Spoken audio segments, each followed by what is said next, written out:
Have some extra food? Find a fridge and drop it off. Need some extra food? Find a fridge, pick it up. It's that simple. We took the city from 4 fridges to 30 with a plan of hopefully 60 total so that you're never more than 15 blocks from a community fridge. Be More Community Fridge Network has 30 mini and full-sized refrigerators on regular city and county streets. The purpose? To help neighbors with no judgment. Anybody who is in need is welcome to use refrigerators. We don't put limits on things.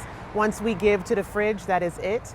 And if somebody needs to take everything that's in there, we don't know how many mouths they have at home to feed, and we just want to give without strings attached. Elizabeth Miller co-founded the nonprofit a year ago and says their network of volunteers has grown to 10,000, with people hosting fridges, dropping off food, and on standby to package food and drop it off. Anybody can donate anything that's not expired. We do not accept expired foods.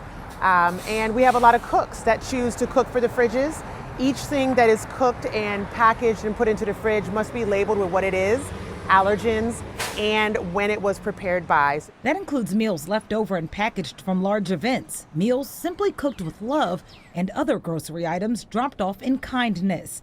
Fridges are stocked, then often emptied a short time later. It was really lovely to see first customers right away because they knew what it was. They knew it was for them. They knew if they wanted to take something they could. And it also gives dignity back to the community. The need growing as federal workers grapple with government shutdowns. New requirements for SNAP benefits take effect, and cost of living increases cripple some households. Because we can't always rely upon government or other things to come through, we can come through for each other as well. For a map of fridges and details on how to get involved, you can find the group on Facebook and Instagram.